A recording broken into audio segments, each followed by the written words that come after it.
মা, কি হলো? আমাকে একটু জল দাও না, জল তেষ্টা পেয়েছে। জল খাবি? এই যে ধর। আরে দাঁড়া দাঁড়া, ওইভাবে জল খাস না। কেন? জল না দাঁড়িয়ে খেতে নেই।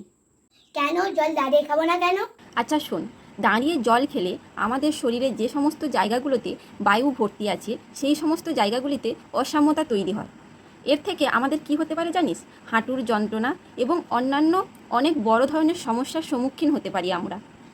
তাহলে আমরা কিভাবে জল পান করব? হ্যাঁ, সবার মনে এটাই প্রশ্ন হতে পারে যে আমরা জল পান করব কিভাবে। তো চল আজকে তোকে শোনাই যে আমরা কিভাবে জল পান করব। আমরা টয়লেট করার সময় যেভাবে বসি ওইভাবে বসেই জল পান করতে হবে। নেহাতি যদি না হয় তাহলে একখানা চেয়ারে বসেই জল পান করলেই হবে। এবার বুঝতে পারলি কীভাবে বসে জল পান করতে হবে? আর একটা কথা বলি শোন, এই যে জলটা খাচ্ছ তুমি, ওই জলটা হচ্ছে একটা মেডিসিন। কি মেডিসিন? মেডিসিন মানে ওষুধ, তাই তো? তাহলে আমরা যে জলটা খাচ্ছি সেটা হচ্ছে একটা মেডিসিন। হ্যাঁ, ওষুধ।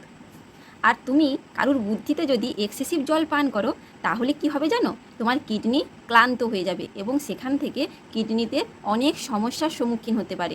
ঠিক আছে? আর এরপর থেকে তুমি কখনো দাঁড়িয়ে জল আর খাবে না। তার জন্য কিসের ক্ষতি হতে পারে? আমাদের যে শরীরের ভেতরে কিডনি আছে সেটা বড় ক্ষতি হতে পারে। ঠিক আছে? এরপর থেকে তুমি জল খাওয়ার সময় বসেই জল পান করবে। আর স্কুলে যখন জল খাবে তখন ওই বেঞ্চে বসেই জলটা খাবে।